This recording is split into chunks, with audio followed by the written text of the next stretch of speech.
Magandang araw po sa inyong lahat mga kababayan at welcome back dito po sa PNR. At ito nga mga kababayan, nagwala na bagong tirada kay BP Sara Duterte. Yan mga kababayan, patungkol po yan ang ating alamin at bibigyan ng komento ngayong araw na ito. Pero bago po ang lahat, kung bago ka pa lang at di pa po napag-subscribe sa ating munting channel, please don't forget to subscribe. At palike na rin po ng video ito. Maraming salamat po. At ito na nga, simulan na po natin to. Sawana ang bayan ko sa magnanakaw na tao.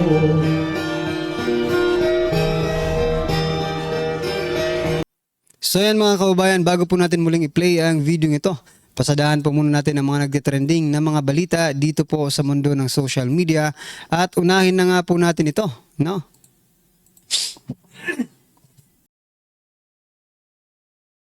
Ito pong balita mga kababayan, sang-ayon ka ba? Nagtatanong po ito, sang-ayon ka ba sa pagbibigay ng 2.5 billion fuel subsidy ng gobyerno? Nako, hating-hati po mga kababayan ang naging opinyon ng ating mga kababayan patungkol po dito sa 2.5 billion na fuel subsidy ng ating gobyerno. Sabi po ng iba, okay yan kasi makakatipid or something na makakapag-benefits dyan po sa fuel na yan. Pero sabi naman po ng iba, nako, it is a form of ayuda. Pag sinabi nating ayuda, malamang sa malamang, hindi na naman po lahat ng motorista ay makakatikim ng subsidy ito. Malamang sa malamang mga kababayan, ito po ay mapunta lamang doon po sa mga negosyante ng mga langis, di ba? Mapupunta lang po ito sa kanila. Syempre po mga kababayan, dahil fuel subsidy. Kaya lang naman mapunta to sa bigas. Hindi, pupunta po ito sa mga negosyante na kung saan nagbebenta ng mga langis. Sino po ba ang kikita dyan? Anong malay natin, kung itong mga politikong ito, sila rin ang may-ari, di ba? Ng mga fuel station na yan. Hindi kaya tayo mag-isa sa sarili nating mantika, di ba? Marami po ang natutuwa pero marami rin po ang nagdadalawang isip sapagkat this is a form of ayuda. Tulad ng ibang ayuda, hindi po lahat ng taong bayan ay makakatikim. Hindi po lahat ng taong bayan ay nakakakuha ng ayuda. Yung iba, 4 times nang nakakakuha, yung iba 2 times, yung iba wala pa rin, di ba? Ganyan po talaga ang ng ayuda, ang parang kalakaran ng ayuda dito sa Pilipinas, di ba? Anyway, ano pong inyong masasabi diyan mga kababayan? I-comment nyo na lang po. At eto, pasanahan po natin itong si Claire Castro. Sabi po ni Castro to BP Sara Duterte, kung walang mai-report, baka walang natrabaho. Malacanang may bagong tirada. Ito ang tirada po ng Malacanang kay Vice President Sara Duterte. Teka lang. Baka ito bumalik sa inyo itong gusto nyong mangyari. Sabi dito, kung walang mai-report, baka walang natrabaho. Ito nga ka Castro. Di ba ikaw, binabayaran ka ng pamahalaang ito, ng gobyernong ito, ng administrasyong ito, for you to report kung ano man ang na-accomplish, kung ano man ang balak gawin, kung ano man ginagawa ng gobyerno. Pero bakit sa tuwing nagpe-press con ka, wala kang ibang binabanggit kung di tirada sa Duterte? Sige nga, mag-press con ka nga patungkol sa ekonomiya ng bansa, kumusta na ang ating mga kababayan, kumusta ang trabaho sa ating bansa, di ba? Malago na ba ang ekonomiya ng ating bansa? Kumusta yung mga utang ng ating bansa? Nababayaran pa ba ang utang ng ating bansa? Di ba? Ano yung mga big ticket project ng administrasyong ito? Wala. Ikaw mismo, Castro, you are not answering your question. Sabi niya kung walang ma-report, baka walang natrabaho. Ang question po dito, nasaan po yung report? Di ba? Nasaan ang report mo, Castro? Ha? Mula po ito sa Philippine Star, mga kababayan. Ito ang panibagong Wealth and Presidential Communication Under Secretary Claire Castro ukol sa mga naging international trip ni Vice President Sara Duterte at ang kanyang pagtatanggol dito. Siya naman po ang nagbanggit na nagtatrabaho and not a holiday. So kapag nagtatrabaho, dala ang posisyon, dala ang bandera ng Pilipinas, may official functions. Ayon na rin sa RA 6713, Public Office, Public Trust. Oo nga Public Office is a public trust. That's why, Castro, tinatanong ka po ng ating mga kababayan kung kumusta na ang Pilipinas. Magbalita ka naman po. Like ng ginagawa ng nakarang administrasyon, binabalita po nila ang mga ginagawa nila sa Pilipinas. What are the improvements ng kanilang mga project, kung meron man kayong proyekto. Pero wala pa po tayong naririnig kay Castro nagbabalita about sa kanilang project, ekonomiya. Sinasagot niya lang, di ba? Sumasagot lang siya sa tanong. Pero yung talagang ikaw mismo ang magsisimula, di ba? Ganito na ang sitwasyon ng ating bansa. Ganito na kalaki ang utang ng ating bansa, di ba? Wala ito si Castro. Kung walang mai-report, baka walang natrabaho. Ani Castro sa press briefing nitong Martes na July 1, 2025. So ayan po ang sabi ni Castro, mga kababayan. So kung yan po ang yung tinatanong, no? Yan din po ang itatanong namin sa iyo kasi ikaw communication officer ka Dapat alam mo, 'di ba? Pero mismo ikaw parang wala ka ring mai-report sa taong bayan kasi walang natrabaho ang amo mo. Diba? Sige nga, mag-report ka nga sa taong bayan kung anong nangyayari. Kumusta na ang utang ng Pilipinas, na babayaran pa ba? Kumusta na ang mga big ticket project ninyo? Meron ba? Baka wala ka ring nai-report kasi walang natrabaho. Diba? Back to you, Castro. Ito mga kababayan, Risa Hontiveros, sabi niya po dito, impeachment ni Vice President Sara Duterte dapat dumaan sa due process. Ayon kay Hontiveros. Nako, Hontiveros, bago mo alalahanin yung impeachment ni Vice President Sara Duterte, asikasuhin mo muna si alias Rene, na idinidiin ka ngayon at bumaligtad na at sinasabi niyang binayaran nyo lang siya. Upang tumistigo laban kay former President Duterte, Pastor Apollo Kibuloy at Vice President Sara Duterte. Diba? Bago mo pakialaman yung ibang bagay, linisin mo muna yung sarili mo. Kasi habang hindi mo nalilinis ang sarili mo, diba?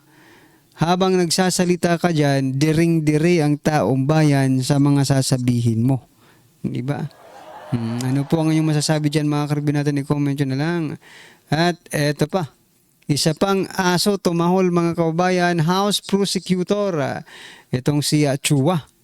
4 impeachment articles strong enough to convict Sara. Mali ka. Mali ka sa logic mo, Mali ka sa logic mo, Chua. Dapat ganito, kahit isa lang na impeachment complaint, mga kababayan, or impeachment article, ay kung talagang malakas, pwedeng makonvict si Vice President Sara Duterte. Pero umabot na sa 4 na impeachment articles or impeachment complaint, hanggang ngayon hindi nyo pa rin nai-impeach si Vice President Sara Duterte. Ibig sabihin lang po niyan, it is not strong enough. These are, no? Itong mga impeachment articles ninyo na 4 ay hindi strong kundi weak, para i-convict si Vice President Sara Duterte. Kasi kung malakas yan, kahit isa lang dyan ang malakas, pwede nyo nang i-convict or makukonvict nyo na si Vice President Sara Duterte sa impeachment na yan. Kaya mali po yung logic nitong si Chua. Kung kailan tuloy dumami ang impeachment article, sinasabi niyang malakas. So para naman sa atin mga kababayan, mahina po yan. No, mahina po yung 4 na impeachment articles na yan. Kasi ang malakas na sinasabi mo, kahit isang impeachment article lang, todas yan. Convict nyo na si Vice President Sara Duterte. Diba? O yan mga kababayan, ano pong inyong masasabi dyan? I-comment nyo na lang. At eto pa.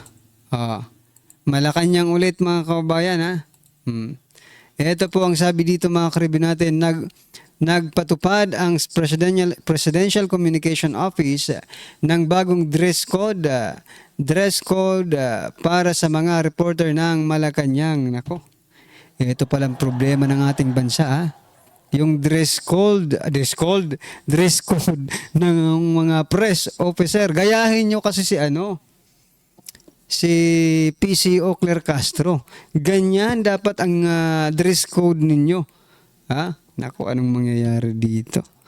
Ha? Pati dress code, pati mga suot ng mga reporter ay pinakialaman na. Yan ba ang problema ng ating bansa? Naku po. Ha? Wala tayong magagawa. Yun ang patakaran nila. Sumunod kayo mga reporter ha. Sumunod kayo sa kanila. Sabi dito ni Florence Yagonia Asuncion, build naman para may maipagmalaki ka naman. Oo nga no? Hindi yung dress code yung wala kaming pakialam kahit anong suot, no? Ng mga reporter diyan sa Malacanang. What we are looking for, no? Yung mga project na pwede ninyong ipagmalaki. Na pwedeng ipagmalaki ng ating bansa na kayo talaga ang nagsimula ng mga project na ito. Diba? Anyway, ano pong inyong masasabi dyan sa dress code na yan? Comment nyo na lang. At eto, sana all, itong susunod na balita natin, mapapasana all na lang kayo. Sana lahat ng Prime Minister or sa lahat ng Presidente, lahat ng mga leaders all over the world, ganito po ang prinsipyo. Thailand Constitutional Court suspends Prime Minister. Breaking, Thailand Constitutional Court suspend Prime Minister. Ito po yung update mga kabayan. Thai Prime Minister Paitongtarn, ang hirap naman itong i-pronounce.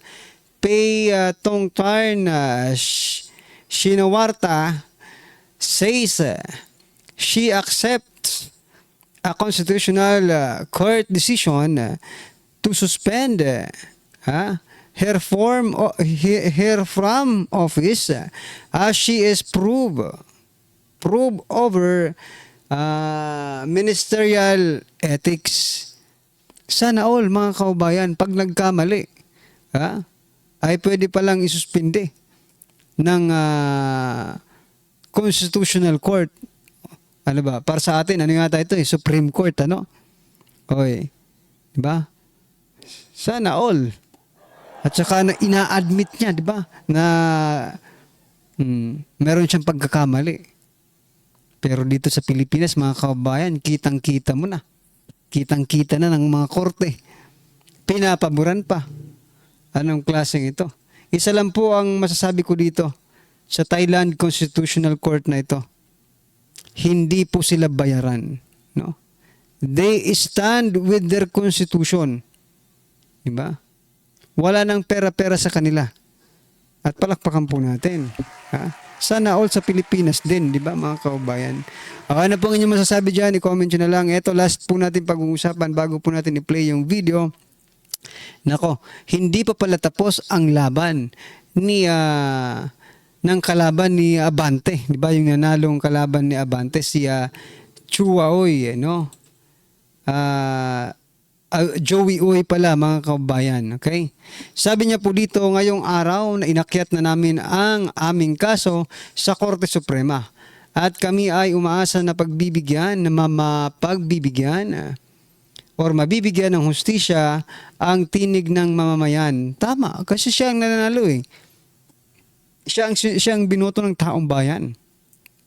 Ibig sabihin, tinig talaga ng mga mamamayan. Di ba?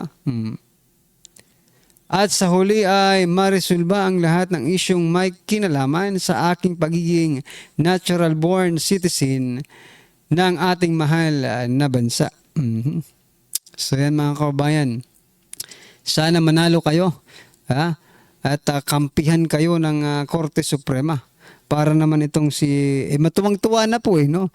Tuwang-tuwa na po si Benny Abante sapagkat idineklara na po siya ng COMELEC na siya po ang nanalo. Pero eto pa pala, may ginagawa pang paraan si Joey Uy, ha? Para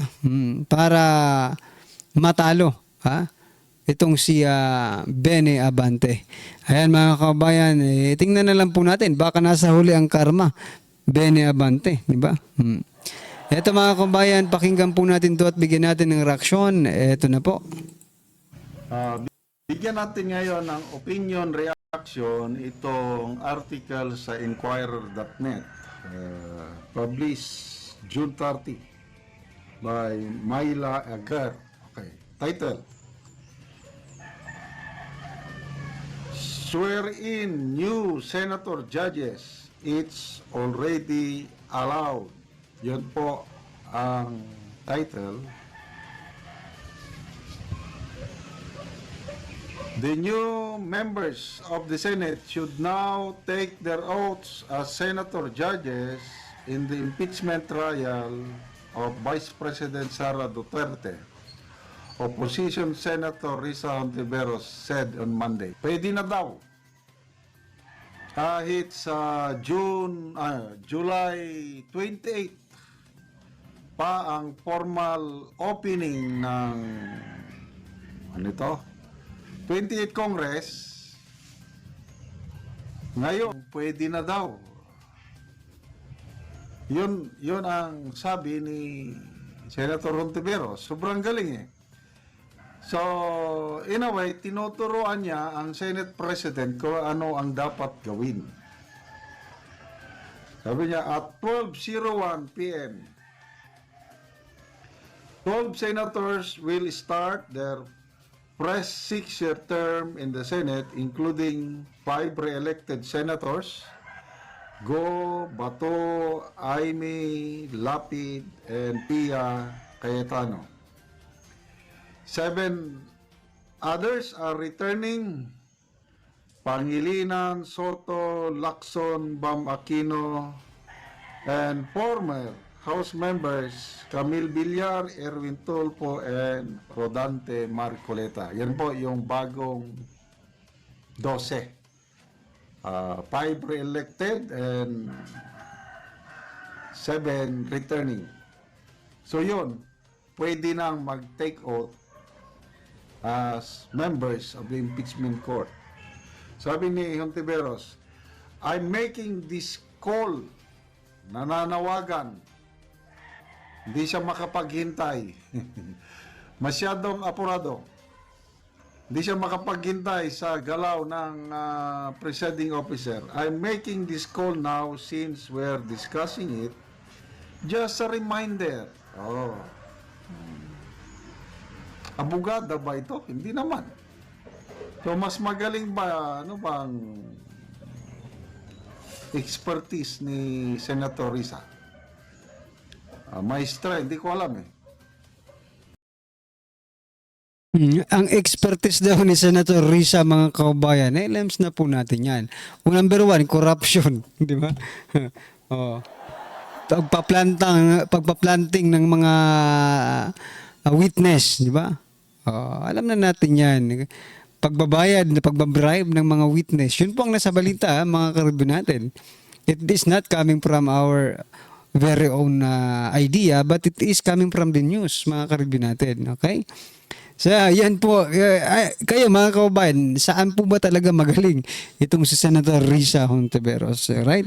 Paki-comment na lang po, mga kaubayan, ang inyong opinion. Maraming salamat po. Please don't forget to like the video. Maraming salamat po. Sawa na ang bayan ko sa paglakaw